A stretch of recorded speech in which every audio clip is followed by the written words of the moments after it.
this is Marlene with Miami Ghost Chronicles, and I want to welcome you to another episode of Stories of the Supernatural. Wherever you find us, whether it's a video or podcast on your favorite platform, please like and subscribe to us so that you can get notification of when a new show is released. You can also find us on major social media platforms. If you go to miamighostchronicles.com, you can find links to the videos or MP3 files, which you can download and enjoy without commercial interruptions. If you're into classic horror, ghost, and adventure stories, I narrate Nightshade Diary, and you can find links at nightshadediary.com. If scary stories are your bag, and listening to encounters with cryptids, ghosts, dogmen, and other weird creatures sends a shiver up your spine, then go to supernaturalstorytime.com for links to our weekly podcasts. Noteworthy news about the paranormal world, true crime, conspiracy stories, and anything that is just plain weird can be found at eerie.news or visit the Stranger Than Fiction Stories tab at miamighostchronicles.com.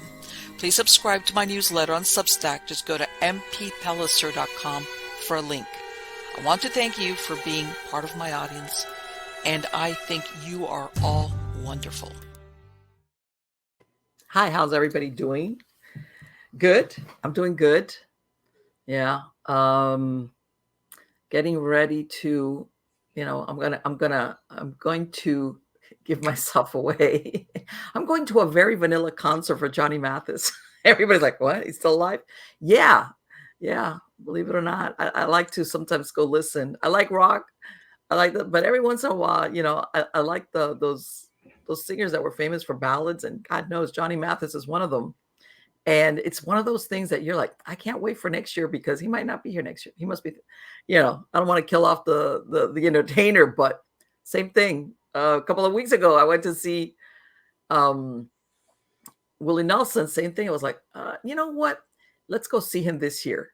I might not be able to see him the year after that and the year after that. By the way, which he did like a great concert. And I think he's 89 going on 90. And he walked on. Believe it or not, I've seen a couple of entertainers that you could tell that they had to be assisted on and off the stage. But no, Willie walked on and Willie walked away. And he was great. It was a great little concert that he did. So I'm going to go later on. That's what I have in the works. I call it my ultra vanilla concert tour because it's like, oh boy. But anyway, guys, and then everything is good here. Everybody had asked me, as far as, the chickens, they're good. I got to do a little video that we redid their coop outside and the thing with the predators and I had a bald eagle the other day, and that concerned me because bald eagles will take your chicken and leave. So yeah, all that farm life. That's what I call farm life. But anyway, guys, let's get on to the good part. And the good part is who the guest is for tonight. This is the first time this gentleman has been on Stories of the Supernatural. His name is David Childers, and he's an actor, a speaker, photographer, and he is the co-founder of It's Haunted Network. David has always been drawn to the world of the paranormal. Never has he questioned the existence of the spirit world. One major factor was growing up with family members who had certain gifts and abilities. Over the years, he's had the pleasure to investigate and film with so many of the top experts around the world and to be viewed on over 50 different platforms. Some of the experts and shows that he's had the amazing opportunity to work with are Stormy Daniels of Spooky Babes, Paranormal Show, Ashley Goodwin from Ghost Hunters International on Sci-Fi, Jack Osborne of Fright Club on Discovery Plus, Zach and Aaron from Ghost Adventures on the Travel Channel, and many more. Help me welcome him. How are you doing today, David? Hey, how's it going? Good. So I'm going to ask you, even though you kind of alluded to it in your bio, How did you get into the paranormal or stay involved in the paranormal? Was it childhood experience or what was it? Yeah, I mean, that's how it all started out. It was a childhood experience. I remember whenever Crocodile Dundee came out. It was on TV, right? So, yes. I had some snake skin boots on. I was young. Yes. Probably 7, 8. That's a knife. Yes. Exactly. And I had snake skin boots on. I went and made me a Bowie knife out of wood, this and that. And I was outside playing like I was Crocodile Dundee. And it was dusk, and my family's land in Vicksburg, Mississippi, it was part of the Civil War. It was Civil War battleground. Basically, the whole town of Vicksburg was Civil War. Yes, you're right. And I looked over at the wood line and I saw a full body apparition of a Civil War soldier. It had beard and Confederate uniform and everything. I Oh ran my God. inside. Yeah, I ran inside and I told my dad what was going on. And he just blew it off. He was, you're just seeing stuff or this, that. Yeah. You got an imagination. But I know what I saw. It scared the heck out of me. It really Oh did. yeah. Right. Yeah, exactly. Then just from there, I started, I've always loved horror movies. I love scary stories, spooky stuff. And Sure. from then on, I just started reading books about, ghosties and stuff like that. And just went from there and started one team, Ghost Hunters Extreme.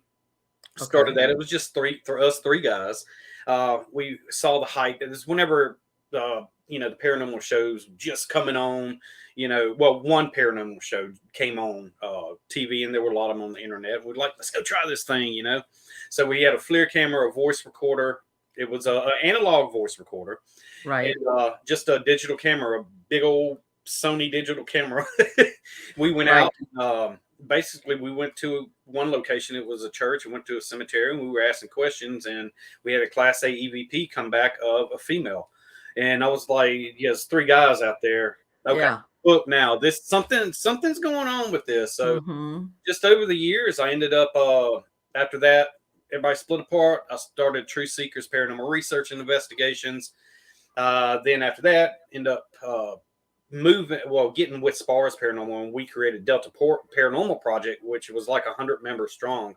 Wow. That was way too many people. I was gonna say, that's incredible. That's a lot of people in a group. By the way, and I'm not saying in a bad way. I'm saying in a good way, because usually you keep, people sometimes join the paranormal thinking it's like the shows all the time, and then they kind of get disappointed.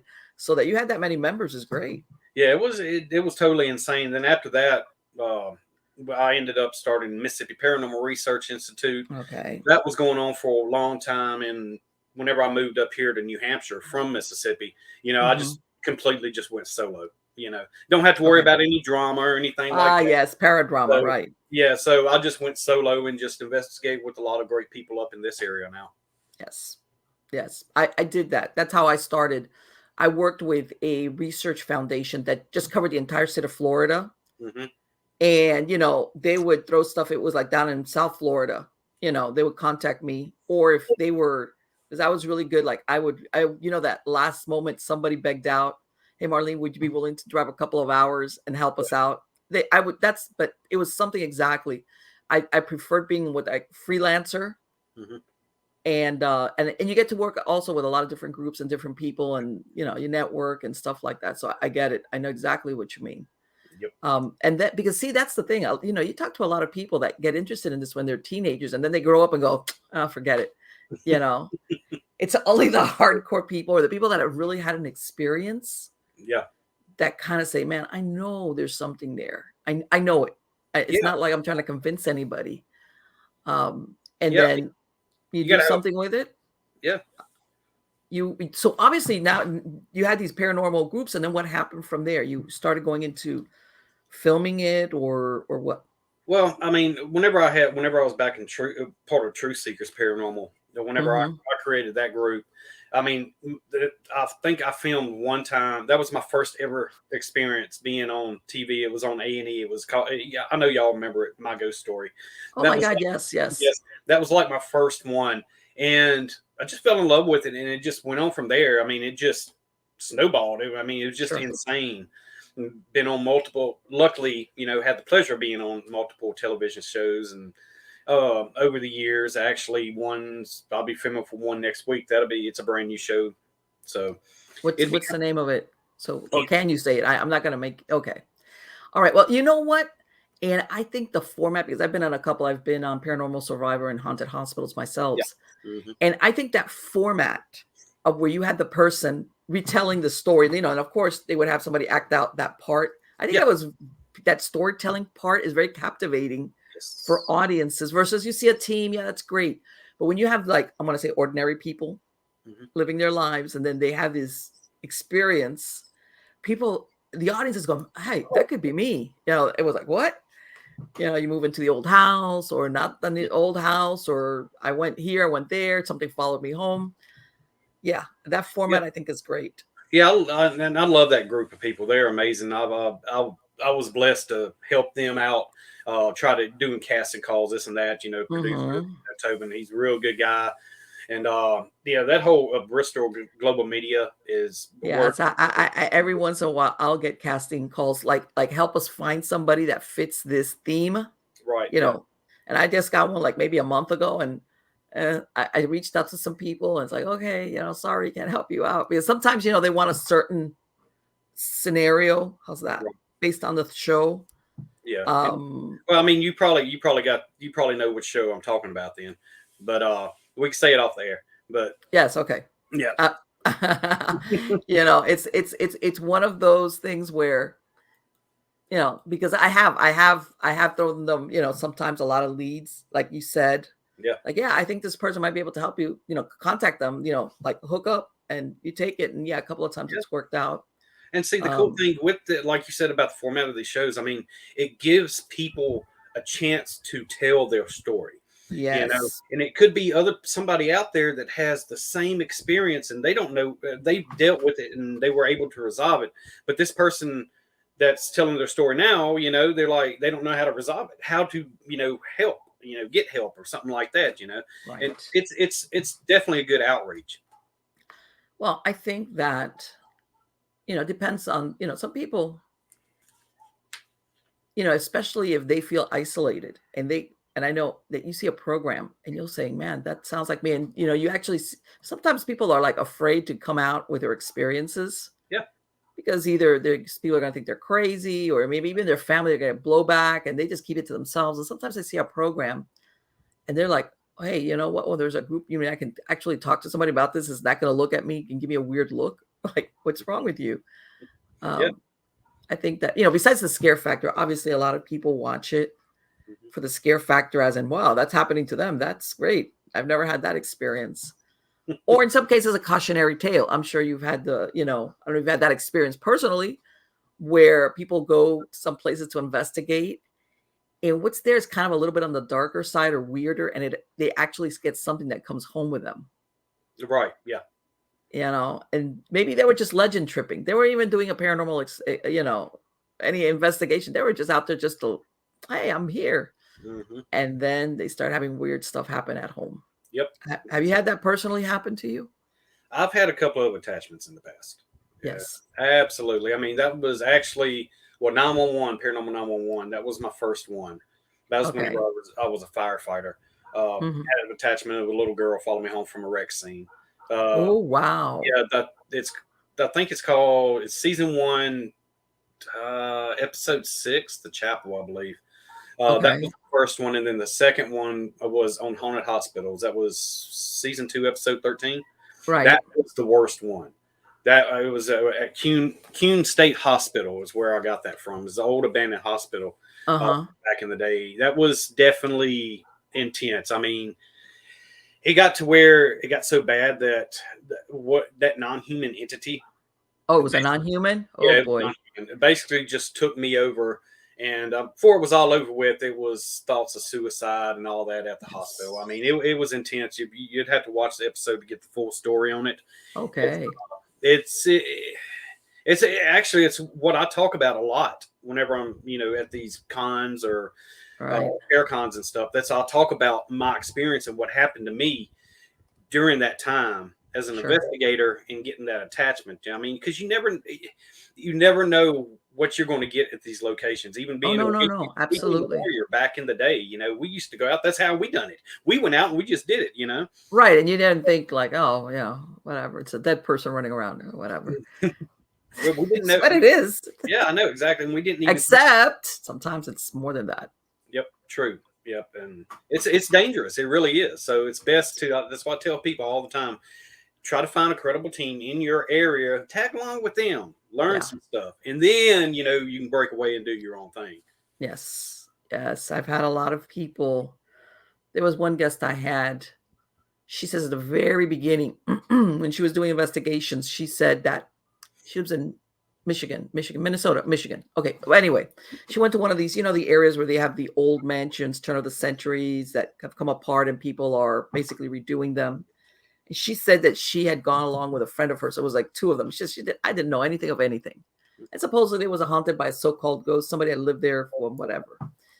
But she says that, and by the way, I've said it before, a very lot of dark experiences sometimes happen in places like the cellar or the basements. I don't know why. And Well, she it's says, because yeah, go ahead. well, it's because you rarely go down to these places. Right, So, but it's not like your regular haunting. It's mhm. like whatever's there. The worst descriptions I've had of people having experiences usually are from there, or they have a totally different entity that this is their area. This is Yep. their territory. Yep. And you could go up above that ground and it's all good, or even if you have a haunting, but once you go there, it becomes a different thing. Exactly. Yep. Well, she went in there and she's like, I didn't know anything. And she says that apparently it was an area like sub basement, but under the stairs where you came in to go into the big mansion. Hmm. And they had already done some investigation. And she goes, I kind of did a confrontational kind of thing, like not really confrontational, but yeah. She says she got a horrible attachment from it because it was non-human.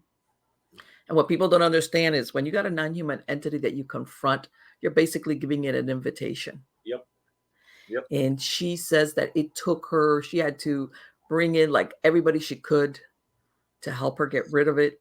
And she says, I learned my lesson as far as going out there because she just was thinking she was dealing with a regular ghost. How's that? Yeah. Right. She didn't know it was something like that.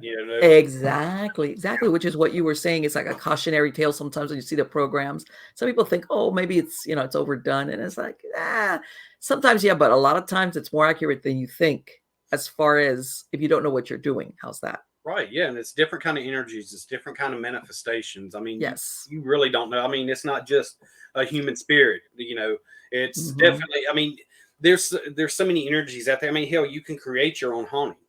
Sure. And the stronger it gets, it could turn into something non-human. It could be, strong enough, and it could be, I mean, nasty as hell. It could be something good, Yes. There's multiple things out there. It just mind boggles me. Stuff back in the day, we're investigating, actually sitting here, think we're talking to, human spirit. No, we could be communicating with the elemental. Could be communicating with creepers, watchers. I mean, there's so much different Yes, stuff out there. absolutely. And you know what? I'm very literally. I've always been very, very extremely. Let me underline that, wary of supposedly child spirits. Yep. Okay, because I'm like, man, this is a Trojan horse right here. Because all of us immediately, when they identify, oh, it's a child's voice on an EVP, or supposedly some child died, and and I'm like, oh, I'm sorry. I'm not going to say that doesn't, but I mean, this is if I had something malevolent and intelligent, want to find a chink in our armor, it's let's go through and disguise ourselves like a child. Yeah.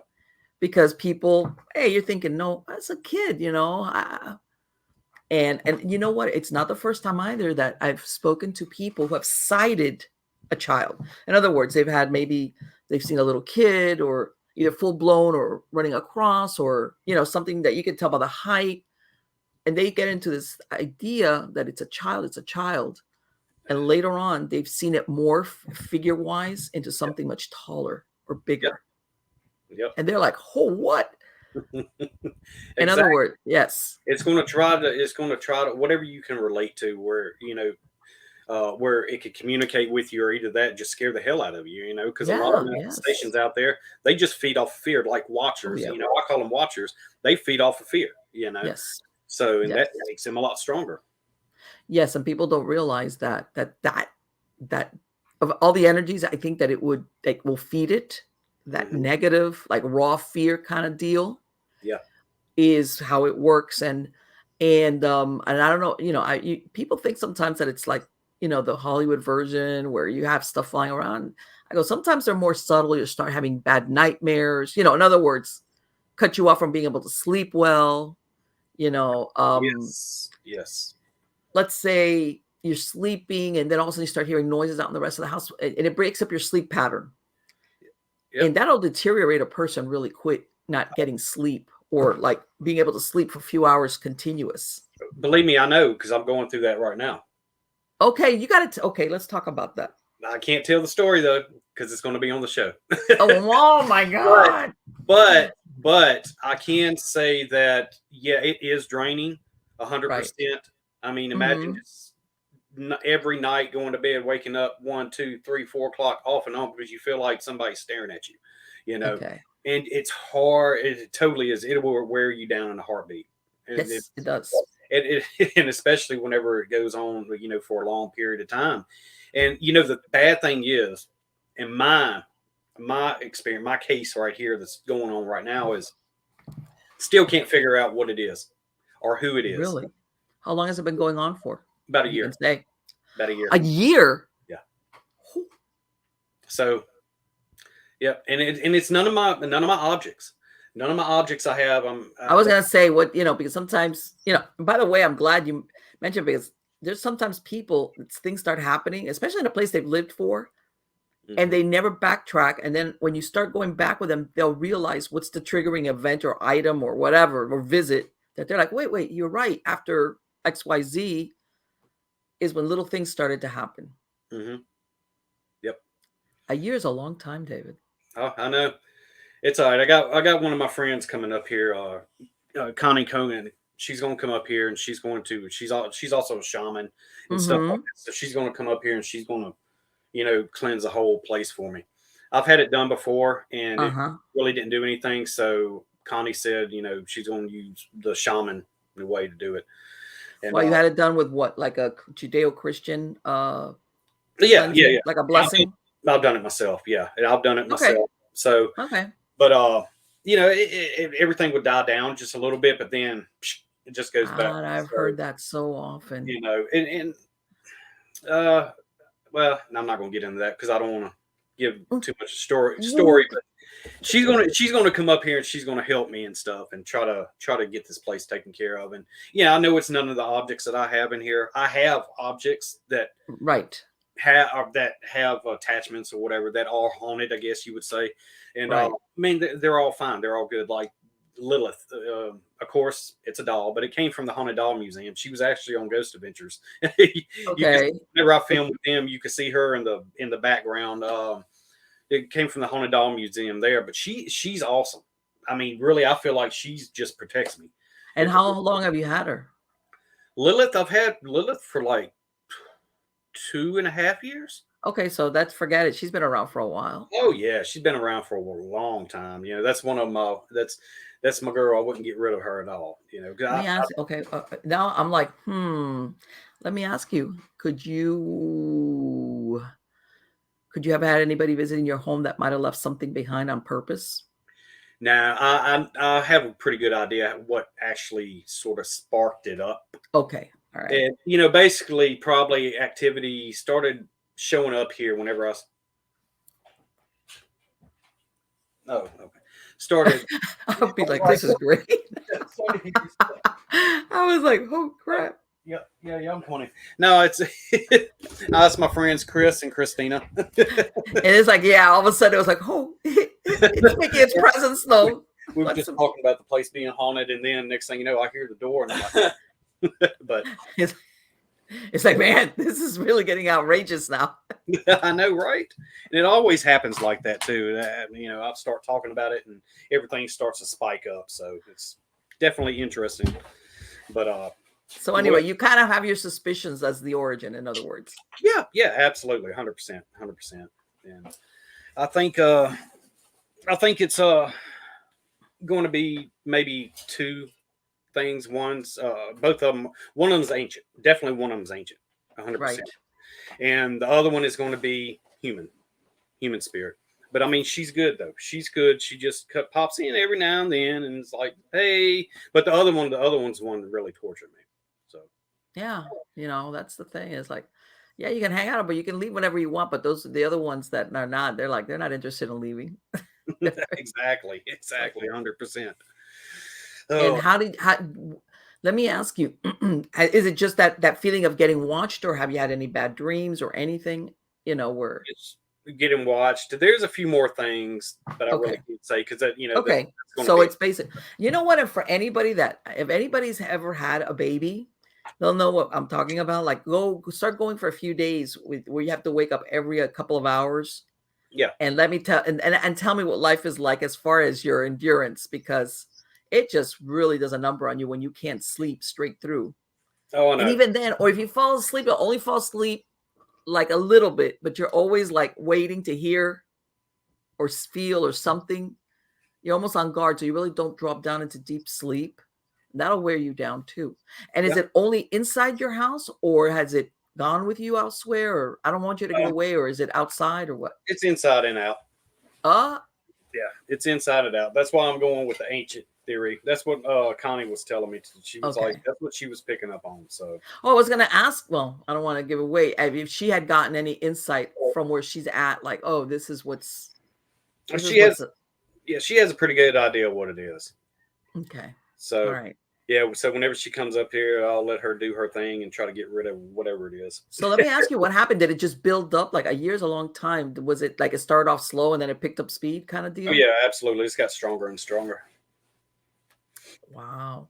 100%. Has anybody ever come to the house and wigged out? You know, somebody like that comes to your house all the time, and then they'll come and they'll go, "Whoa, what's going on here?" You know, like they pick up and you're like, "All right." Well, I don't think it was really a pickup thing. Chris, actually, the one's here right now. He Uh-huh. stayed the night.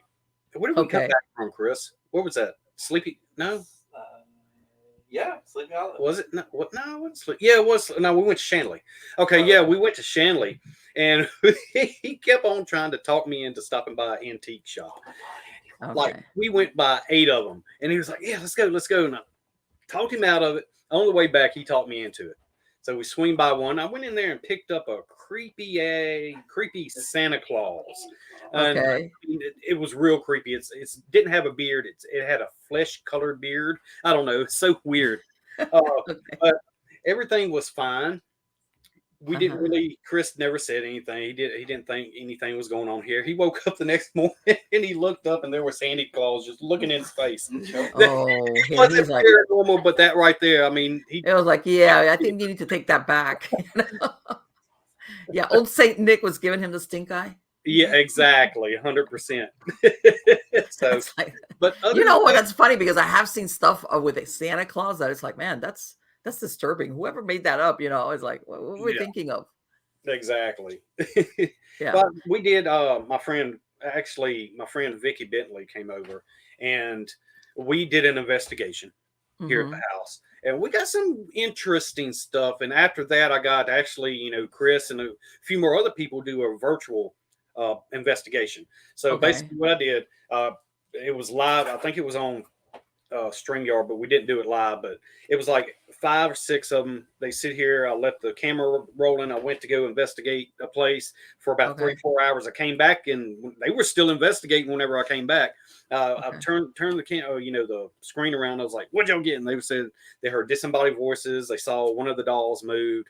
So yeah, the K2 meter is steadily going off. So it definitely interesting, and that's probably the best way to do it too, as Yeah, well, of is course. do it virtual. You know. Right. And you know what? And sometimes it's kind of boring if nothing happens, but it's just sit there and observe. Just like sit there, Yep. not too much, and just let whatever.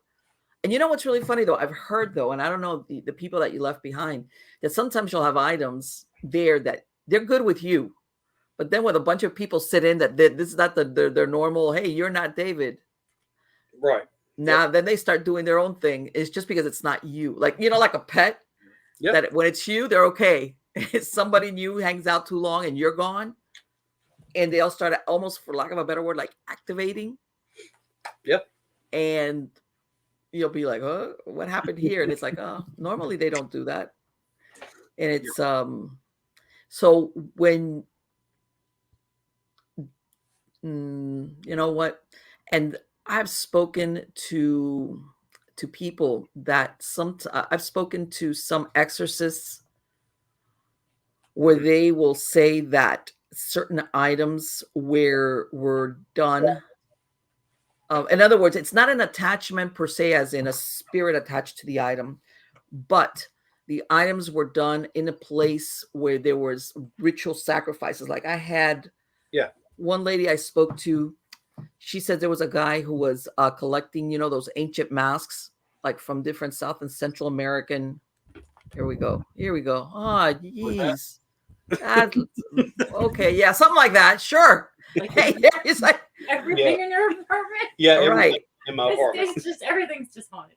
Everything. Let's just throw everything. And let me tell you, and come to find out, a lot of these things, because basically, this is not mass manufacturing out of China. We're talking here like something that was done by an individual, whatever. Yep. And some of them are scary looking, but he says that later on, he started having this really huge problem because it turns out that unconsciously or consciously, or because fate dictated, he was basically getting masks that had been in either rooms or places where they had been doing some type of occult practices. And basically the energy that was attached to these masks, not, if you want to, not maybe even an entity per se, but just because they had been in these rooms where these rites were practiced over, they had this really bad vibe attached to them. Yeah, exactly. I mean, it could be leftover energy, any kind of energy. Yeah, but it was very dark. It wasn't like, oh, it was in a shop somewhere and it was hanging there and nobody, wanted it. And then before you know it, no, it was just, how when the fabric of a place will get imprinted with something that repeats itself, or you know how like when you walk into a room and you can tell somebody just had an argument there, like you're like, okay, all right, you just two were having harsh words. Yep, you can sense it. You can tell. You can tell. Exactly. So let me ask you, have you ever gone on an investigation and found yourself like, man, I'm out of my depth on this? No, not really. No. Here I am, but okay. Here I am. But other than that, I really haven't read across something. Okay. Well, the Kuhn Hospital deal. Yeah, I mean, because I didn't even realize what was going on. I didn't even realize what was happening. Okay. So yeah, that was totally out of my depth right there. But I learned my lesson from that, 100%. Right. That and what was it? What was it, like an old hospital and Yes, the Kuhn Hospital was actually great, it's snowing outside. Kuhn Hospital is you can look it up, Google it. KUN Hospital, Vicksburg, Mississippi. And it was pre-Civil War hospital. The Sisters of Mercy were actually a part of it. Basically, they were a group of nuns, and they came from Baltimore right before the Civil War, like a year before, and they got down there to help out with smallpox and yellow fever outbreak.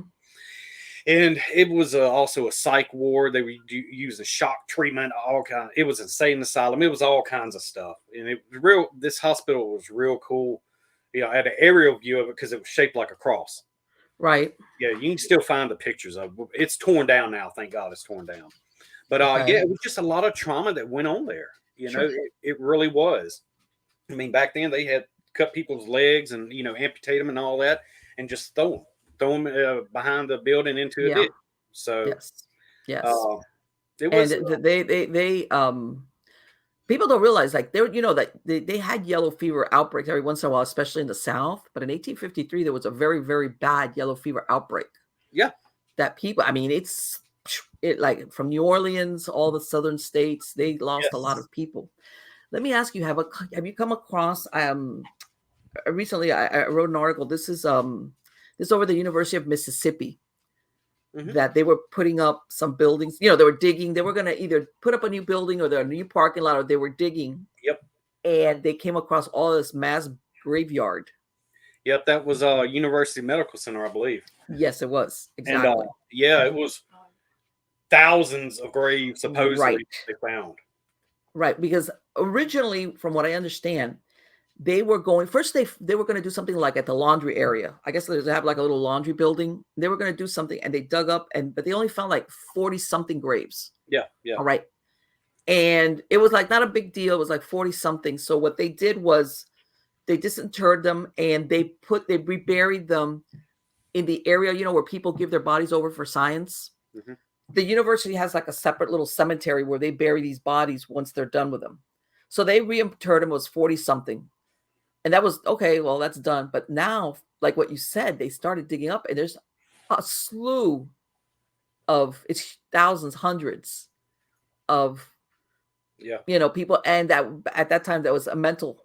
Back then it was an insane asylum. It Oh, wasn't. wow.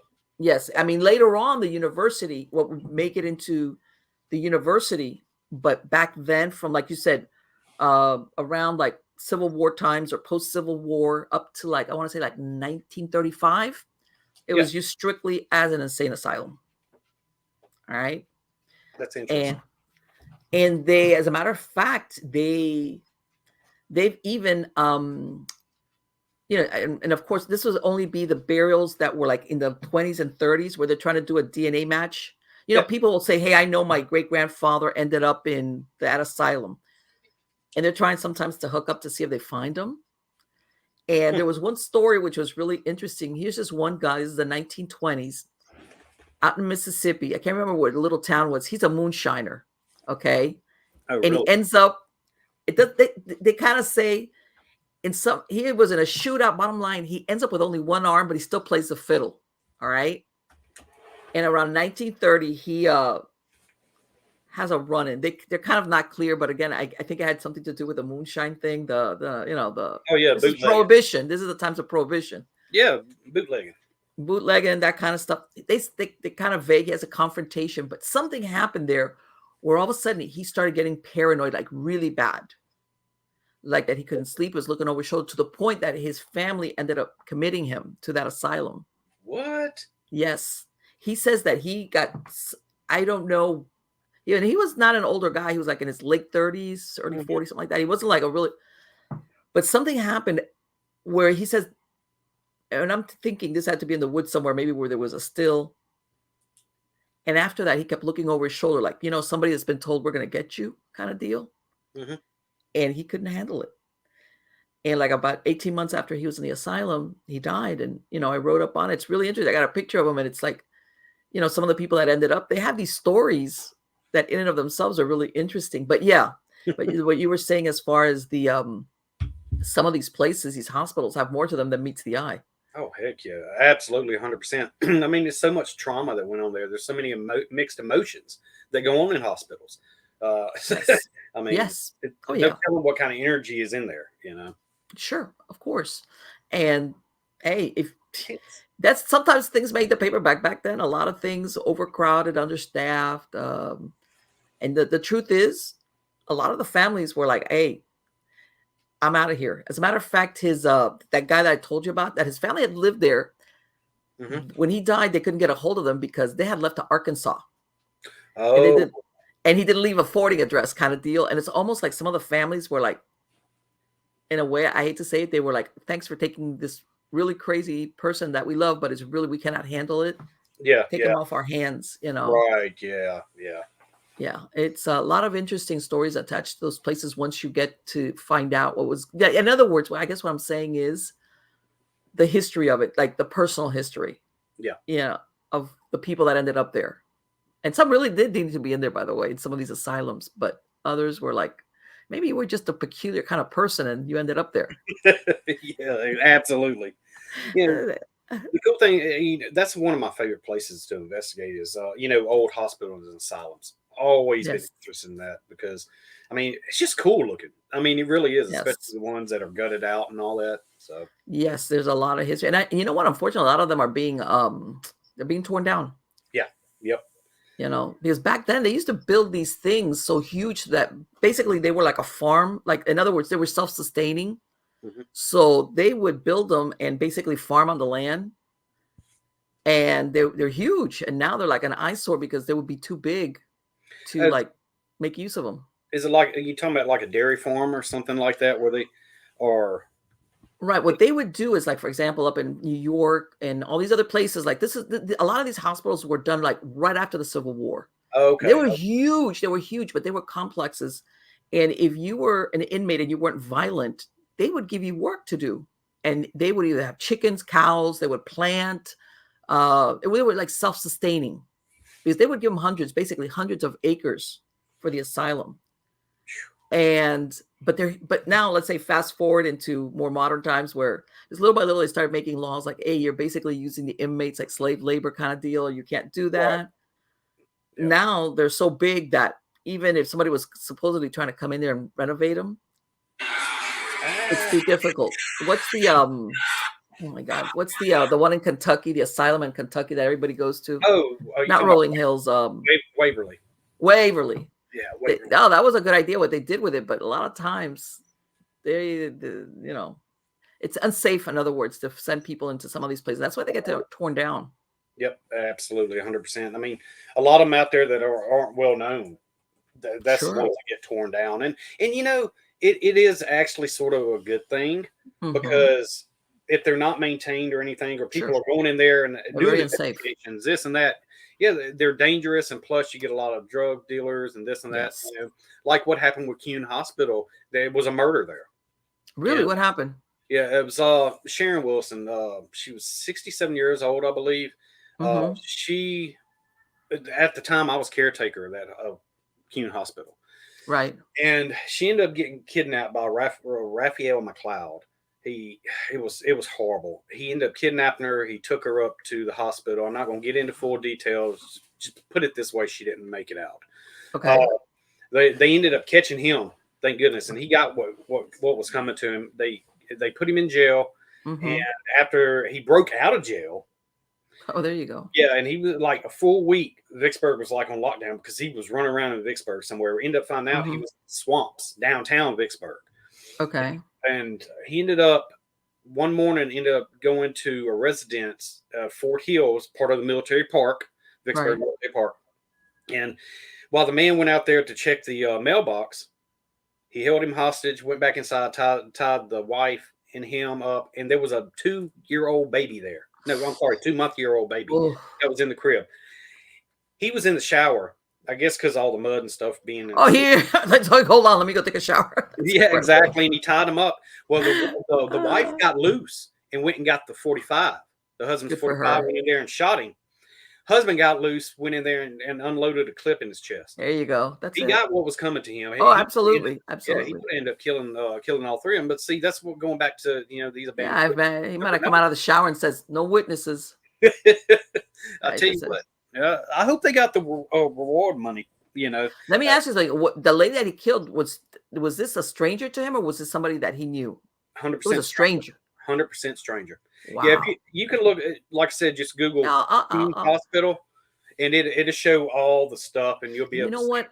I think that sometimes is one of the hardest things to understand because you see people do that. You see the murders of passion, hate, revenge. You got something with somebody, but when you got a stranger, you don't have anything going on with this person, you can kill him. It's like, well, all right. Yeah, he was on drugs, 100%. I know that because 2 weeks before this happened. Okay. Me and a couple of paranormal investigators from another team, I think in Missouri, they came down and we were at the hospital, and I just put no trespassing signs out, and it was getting dark. And next thing you know, I look and there was an escalator at the front of the building. I'm like, dude, I just put these damn no trespassing signs out. What's going on? Next thing you know, this dude jumps out the bottom, one of the bottom windows, and it's gutted just like Waverly. It's no windows, no nothing. He jumps out the bottom window and he walks over to me and he asked me for a cigarette, and I was like, dude, I don't smoke. And what are you doing out here? Came out here to ask somebody for a cigarette? Really? Man, he was casing the place out. That's of course, absolutely he was. But I looked in his eyes and they were real glassed over, and I told him, I was like, let's just go. He walked away, and I was like, man, you better be careful of those ghosts to get you. And he just looked at me, smirked, and went walking in there by himself. All right. But it was him. It was Raphael. That is an incredible story right there. In other words, he was talk about premeditation. Yeah, exactly. But yeah, and you know what? I'm glad you mentioned that, because let's get back to the practical of people. I've heard of a lot of especially legend trippers who go to these places, and like you said, they run into people out there. People that are squatting or doing drugs or up to no good, and all of a sudden it's like, yeah, that little adventure you thought you were going to have, it's an adventure, all right. yeah, exactly. What was it? There was a saying Louis L'Amour had, that adventure was a romantic name for trouble, and that's basically what it turns out for them. In other words, there's a practical, how can I say it, aspect to going doing paranormal investigations. Like what you said, if you go with a group or somebody there, better check out exactly where you're going, especially if it's remote or maybe it's abandoned. Right. Yeah. You know? And it's mostly, I mean, it's mostly, the urbex, side of Yes, it too. absolutely. And that's so dangerous. I mean, I love it too as well. I love going Oh, out, sure. going checking these abandoned places out and doing photography, Yeah, this and that. But go through the daytime, and if you can get, you definitely need to get permission, no matter what. sure. So somebody know that you're going to be out there. Heck, you Yeah, can always even call the cops and say, "Hey, look, I'm going to be out here, this and that." Somebody drives right, by. If y'all are free, could y'all just every now and then just swing by and just right. drive through? It's all about safety for Sure. yourself and your team. Yeah, absolutely. Absolutely. And people don't realize that a lot of these buildings, sometimes the flooring will give out, Yep. things can fall on you. I know, Oh and my, it doesn't, it's like, man, I hadn't seen that on the paranormal shows. It's like, yeah, but it can happen. absolutely, 100%. I watched a YouTube video a while back, and it, Uh-huh. it was crazy because it was this group, two people, they were doing the urbex thing, and they went to go walk up the steps, and somebody set a booby trap, had a steak knife on like a stick, and whenever Uh-huh. you get over that trip wire going up the steps, it would swing down, go right toward your face, and There guy you got go. so close to getting hit by it. That was talk about time to leave. There was another one that I saw that I'm not going to say was a prison here in Florida, but it's an abandoned prison, you Mhm. know, like, but it's an older, smaller prison. And these people were doing that urbex kind of deal. Yep. They went into one of these rooms or cells, I can't remember, and they found a dead guy there. Apparently, it was Oh, a homeless guy. He died. that's what happened with the Kuhn Hospital. Hmm. Two people, ghost hunters, paranormal. Right, Well, they call themselves ghost hunters. They went right. up there and I think they were just doing the urbex thing, and they found her body there, which I'm glad they did go up there. Oh, because this is how they've discovered. That's how they discovered her. Because you'll Oh, see the news that says ghost hunters find body in oh, abandoned hospital. interesting. Okay, okay, okay. That's so I imagine maybe she was missing and everybody couldn't figure out what happened to her. And Right, and so, yeah, absolutely. it was only 2 days. They Yep. found her on the second day, which I mean, it's horrible. I still pray for the family. She was a pillar of the community. Right. And it's people don't think that. In other words, this guy that was, like you said, he was out there. He already knew I'm going to take somebody and this is the place I'm going to take him to. And he's Hmm. thinking that same thing. It'll be a long time before anybody finds her, Yep. you know? And that's the thing is, well, not with DNA, but um, especially in the South, a corpse will deteriorate really quick. Yes, All it's right. the humidity. Yeah. And maybe they could get some type of DNA to identify them, but sometimes it's not that. That's really hard to find out. How did this person die? If their soft tissue's gone and the muscle's gone and all it's gone, unless you stab them and they've got the nicks on the bone. And for future prosecution, it just complicates things really hard. Yeah. But yeah, Yeah. if she was found 2 days later, there you go. Oh yeah. They ended up getting him. I think they caught him in Leland, Mississippi, if I'm not mistaken, Hmm. which is probably about 2 hours away from Vicksburg. But yeah, this person, it was like one of these older homeless persons had laid down in one of these little cots in the corner. Because that happens. They find a place to like basically not get rained on. How's that? Yeah. Yeah. And they looked and they're like, and then when they pulled the blanket back, this person was dead. That had to It was, that had to been insane. I, yeah, it was like one of them you can see runs off and is throwing off, like went down. He almost tripped down, like, they have those metal stairs. yeah. Yeah. They almost like broke their neck going down those stairs. And the video is like, and he's there. One of them is like running out, like throwing up, like this is a guy, this is a man. But Yeah. it was the shock of you find a dead person Yeah. while and it's like, you know what? And that happens. That can happen. Yeah. People And don't realize a lot of times you will find people go out there, and I've even heard it of people that have gone camping, and you find weird people out in these campgrounds or parks yeah. Yeah. that they're living off the grid, not intentionally, but because they have no other place to go, and they've had some weird and scary moments. Also, with people out in the woods, that this is where they're living out of, kind of deal. Man, I listen to way too much Mortis media to even think about going camping anymore. I know it's some people. It's like, if I'm going, it's like, hey, I want one of these places where the park ranger lives on the Exactly. site. I mean, Yeah, yeah. absolutely. I mean, you never know. Have you watched Cocaine Bear yet? Not yet, but Watch it. it's good. Yes, it's funny. You got to watch it. No, when I looked at it, it's like, oh my God, this is what along the lines of Sharknado, Cocaine Bear. You know, it was one of those things like, It was good. It definitely was. Sharknadoes, I didn't like them, but Cocaine Bear definitely. you know what? When the first time I saw Sharknado, and I think it was on Sci-Fi, it was a Sci-Fi movie. It was like, you got to be kidding. Well, okay, this is scraping the bottom of the barrels for a movie, and then it took off. They made like 5 Sharknado movies. I know.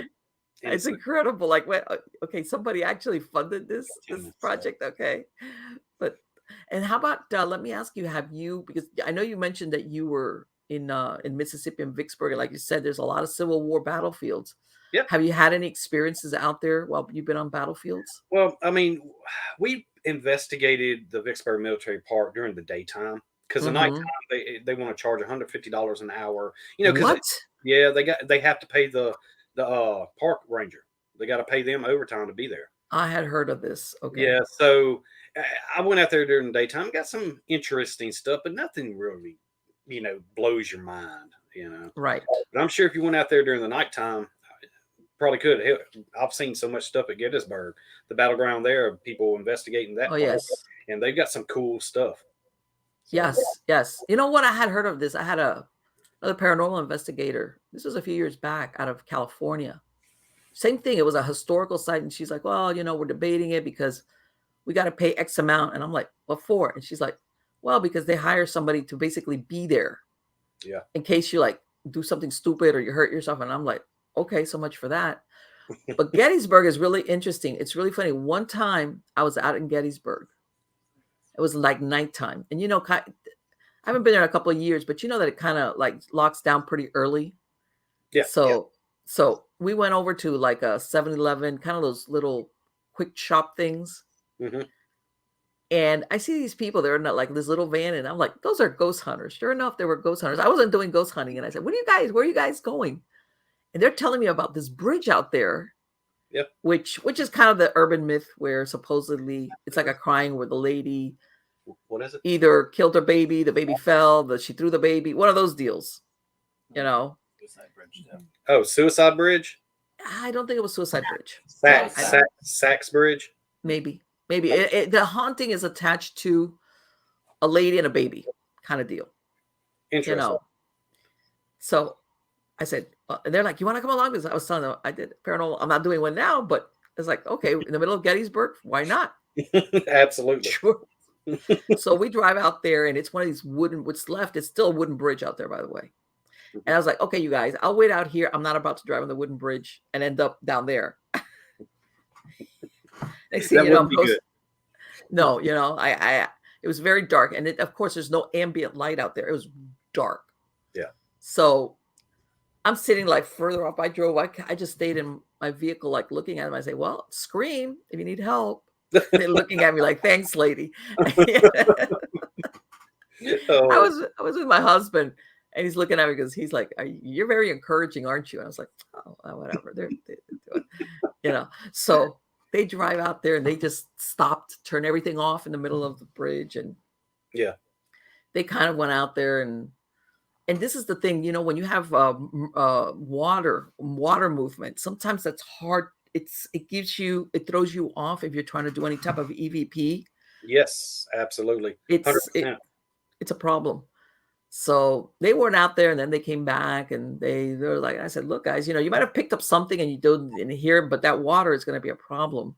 Mm-hmm. And, supposedly there were sightings of this lady along the bridge. And I said, sometimes it's all in the timing. After that I left because they were doing their thing. Plus I was really tired.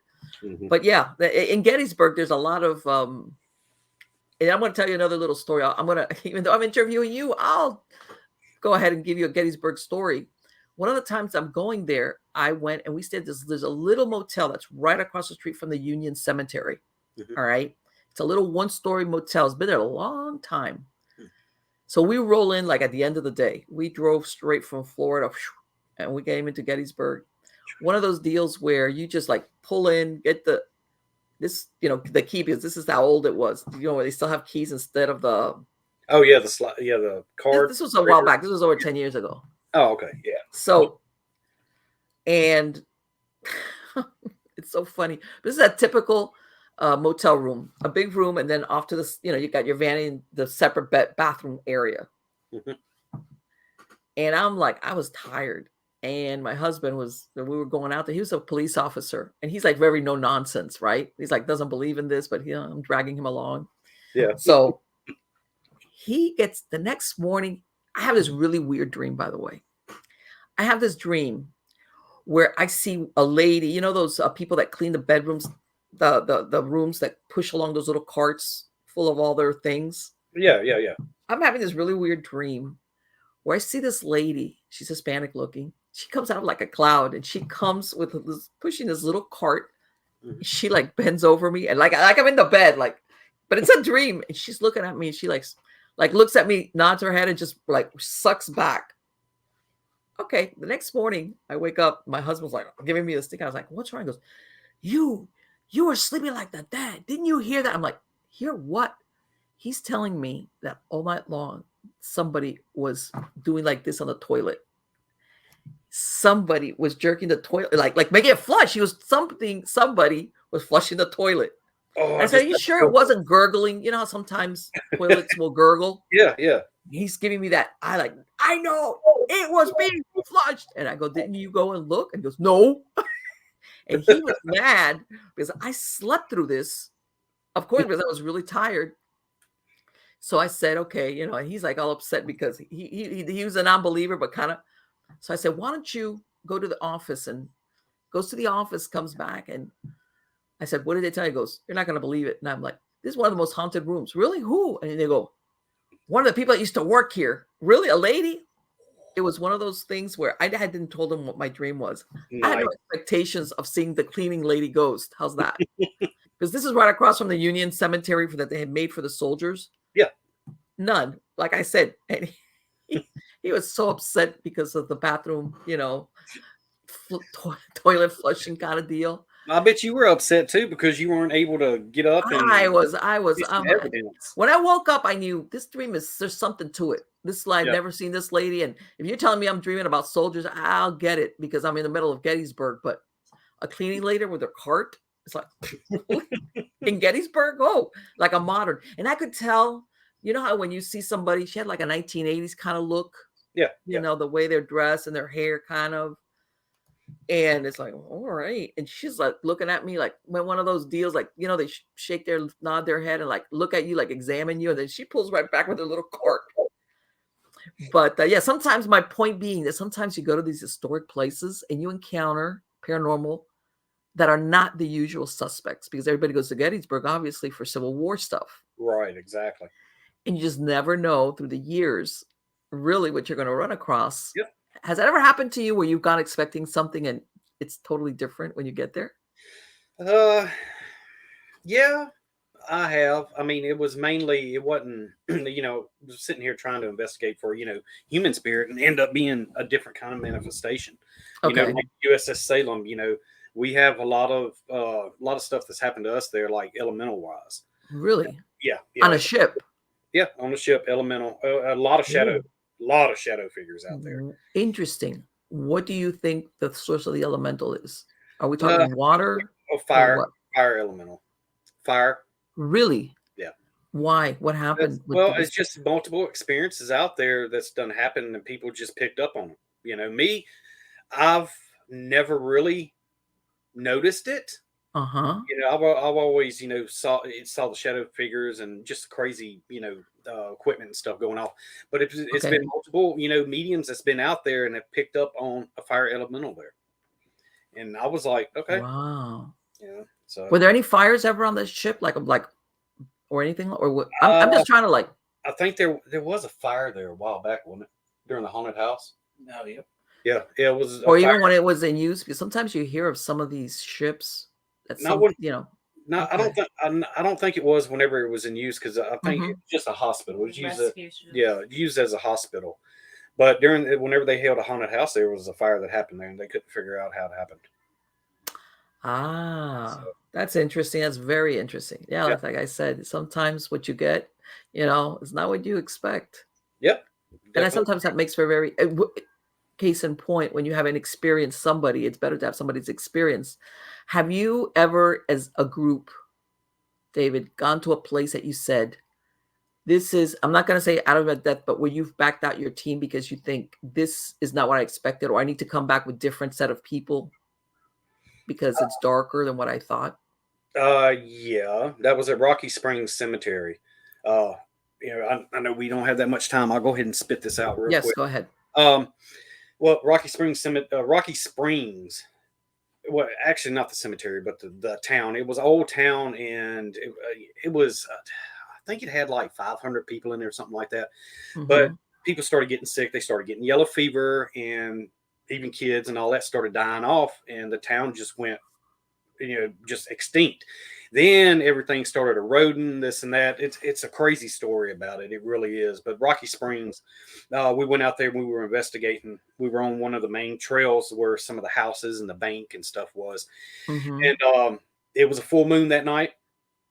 I was sitting there on the trail, three of the other investigators on the right side of me, and I got an EMF detector, and I just happened to look. I looked up at the moon, I looked back down, and next thing you know, this black mass was like 5 foot in front of me and just manifested, probably about up to here to me.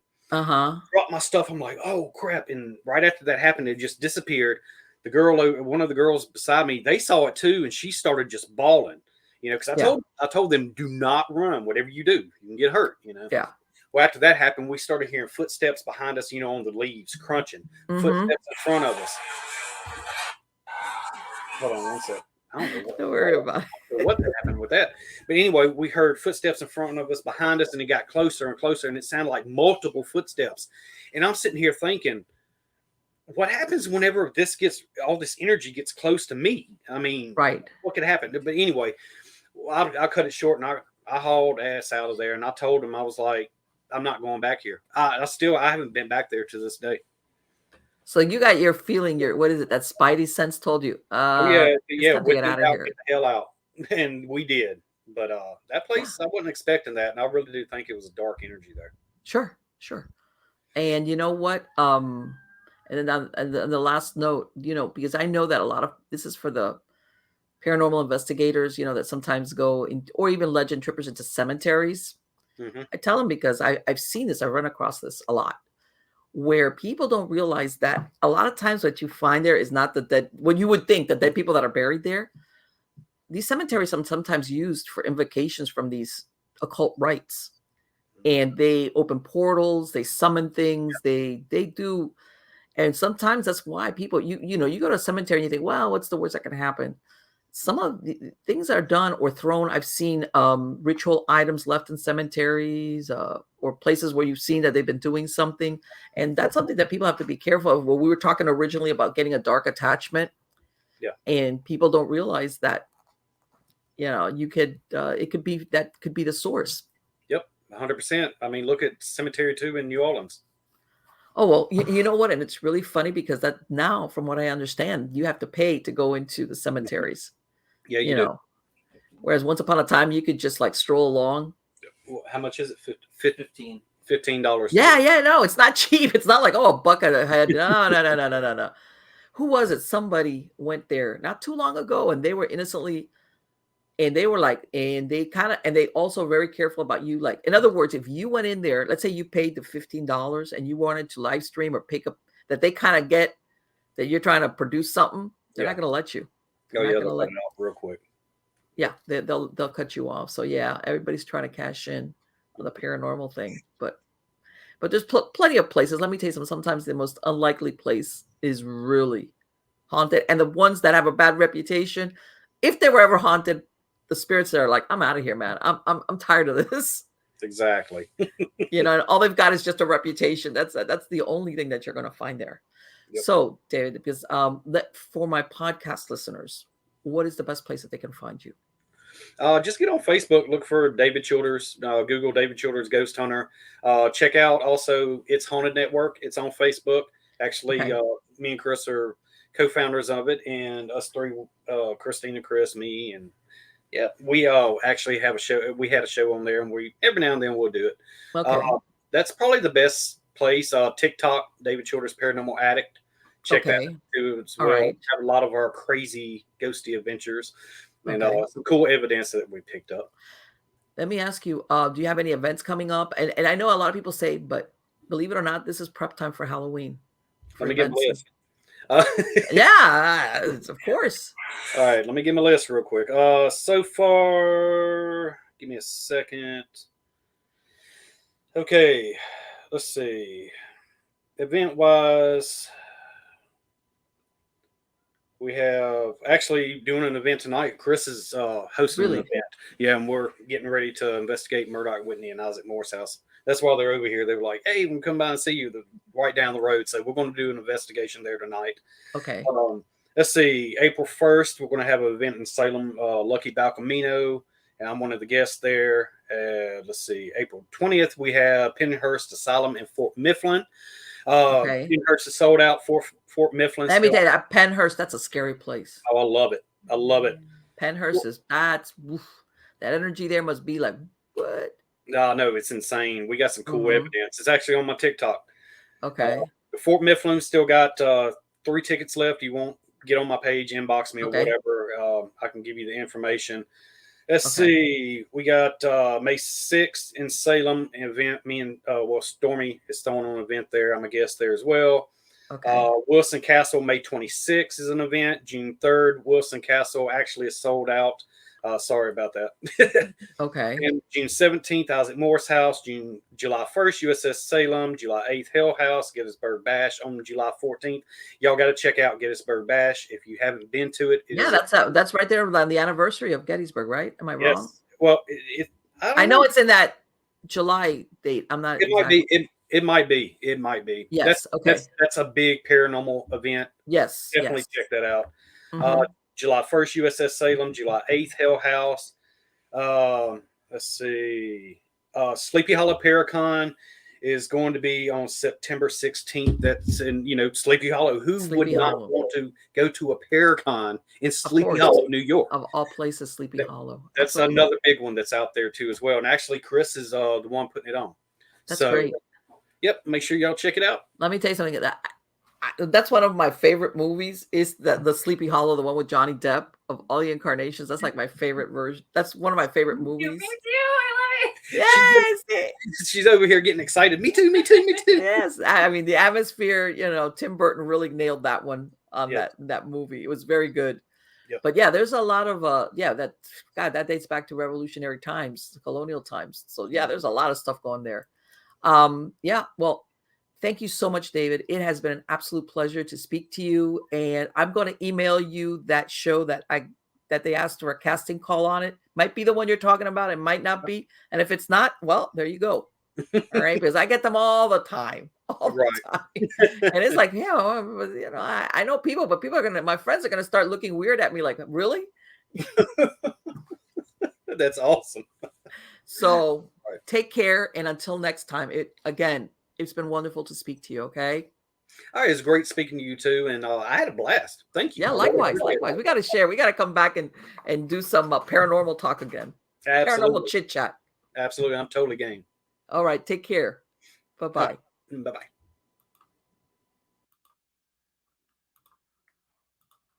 Wow.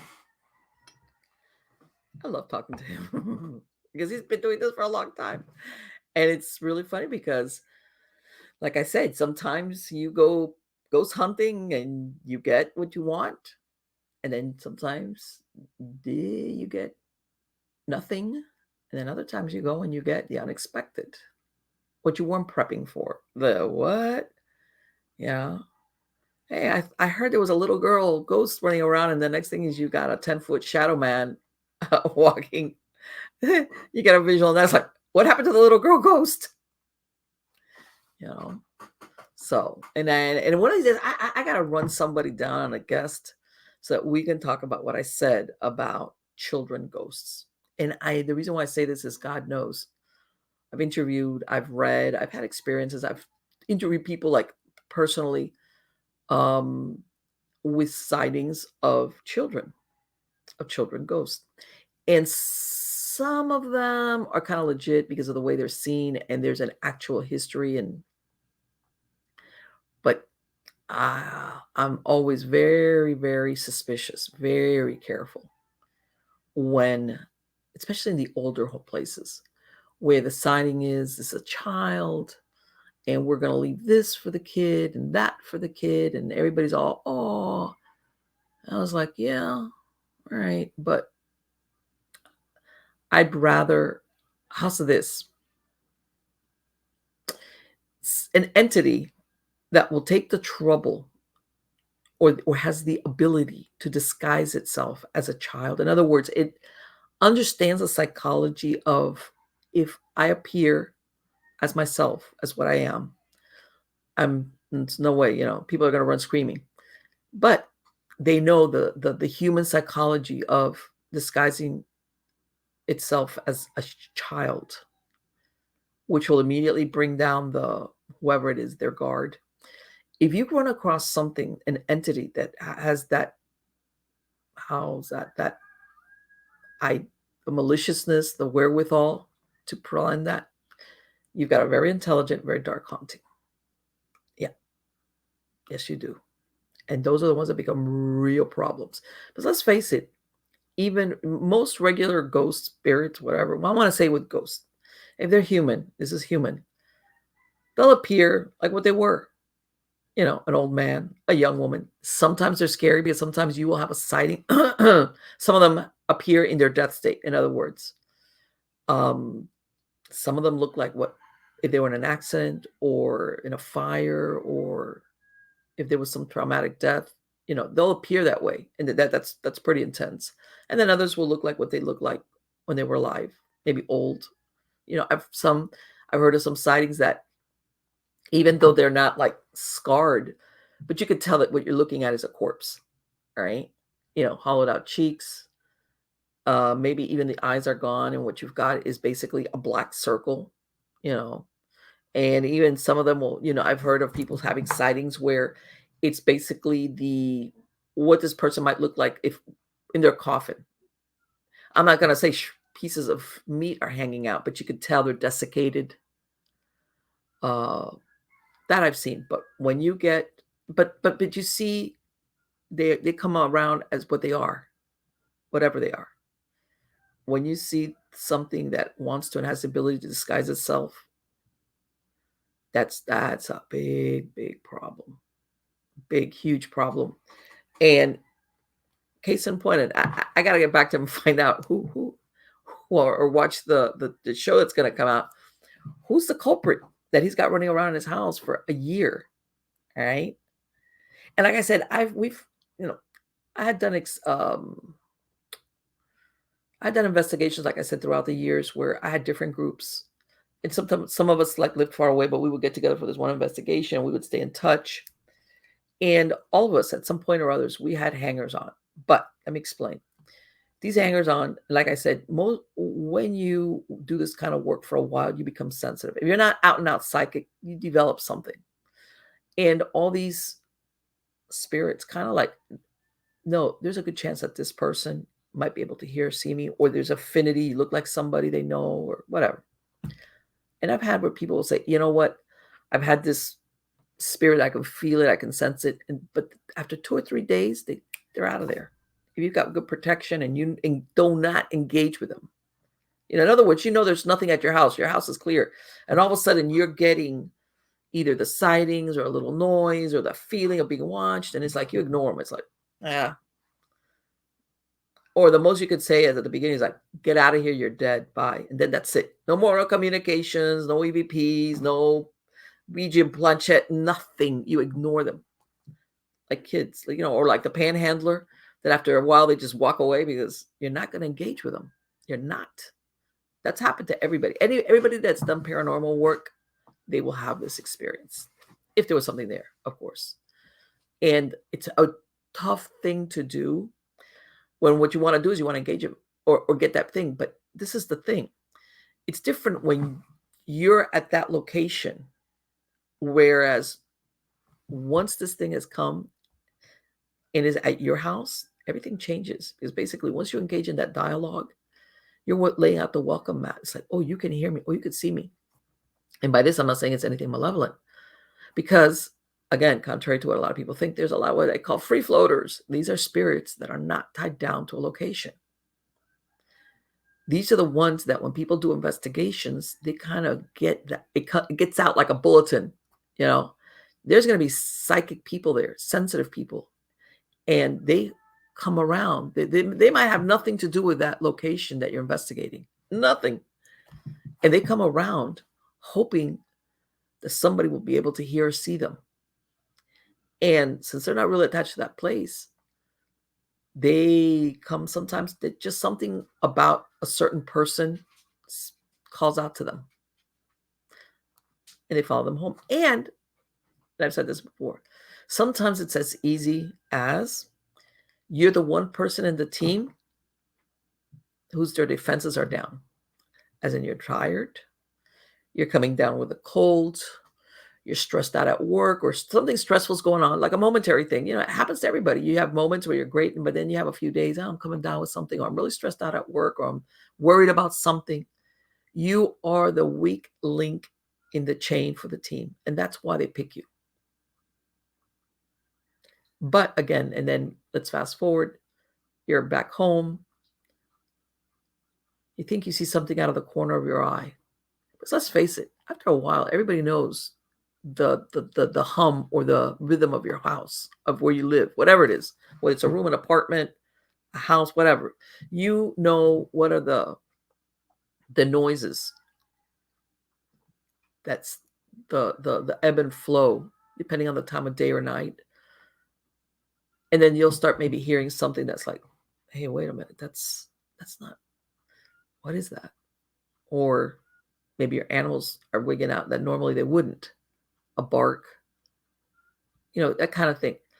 The first idea that you get once you're realizing, okay, somebody, or you get that feeling of somebody staring at me, or I've heard of investigators, somebody pulls their hair from the back, or they kind of feel like, when you're standing and you kind of have somebody that's, these people that have no idea of body boundaries, and they're standing too close to you, and even if they're not touching you, you feel like, man, you're too close to me. Well, they'll get that feeling. So much so that sometimes, okay, this is a cautionary tale. Do not engage that spirit. Don't talk to it. But I said before, unless you go, you're dead, get out of here. I don't want you here. Leave. That's it. Finito. Don't try an EVP. Don't try to find out their name. Don't try nothing. Let them go, and they will eventually leave. If you keep on,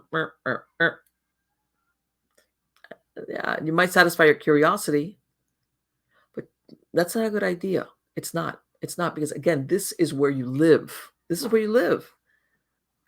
This is where you spend all your time. And one thing, and I've said it before, is as a ghost hunter of many, many, many years, this is not only personal experience, this is conversations you have with other people.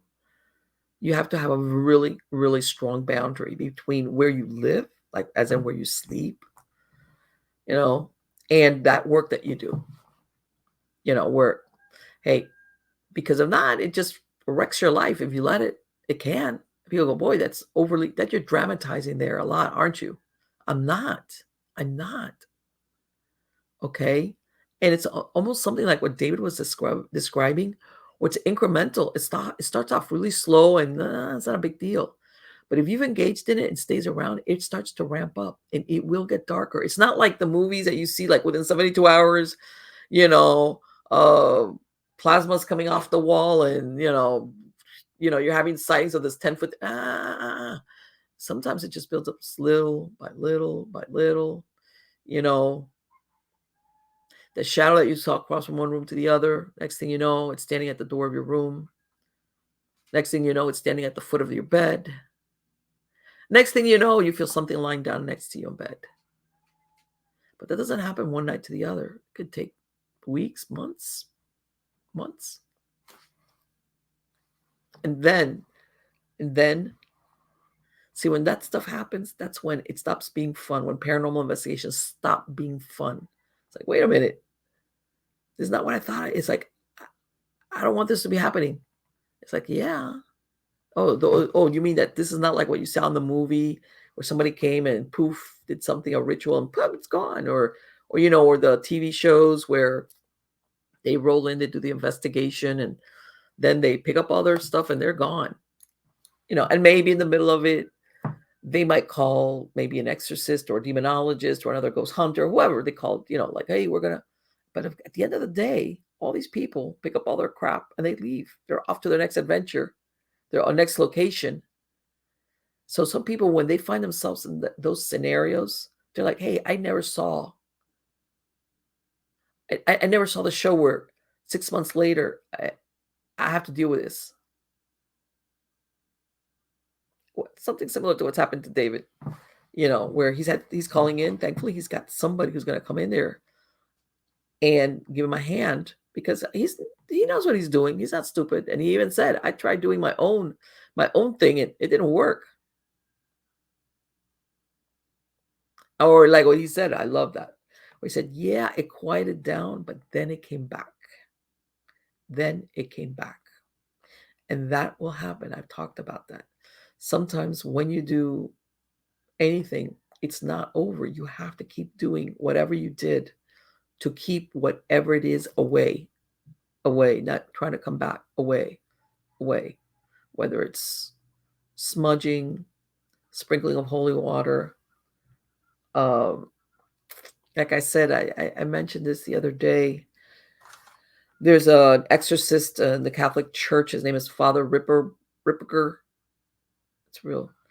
And I was listening to him, and when I heard this, I was like, hey, man, this is a great idea. I never thought of this at all. He talked about properties where you could get salt licks, get them blessed, and bury them in the corners of the four corners of your property as a deterrent. I was like, man, that is a great idea. I mean, if you've got that property, and a lot of, in the South or even the Low Country, a lot of the root work that was done had to do with burying things in the ground for different purposes. But yeah, that is some type of stuff that can be done. So yeah, very interesting talk with David Childers. Again, I'm going to have a link on the credits of the show where you could find him on Facebook. And as you can see, he's got a lot of events coming up, and already into September, because let's face it, we're going to go into April. Believe it or not, this is the ramp up time for Halloween and for the fall, as far as these cons and these shows and people prepping, because put these things together takes a while, and it's great. Yeah, that's the way it is. So until next time, guys, it has been absolutely wonderful to speak to you, and thank you for being part of my audience.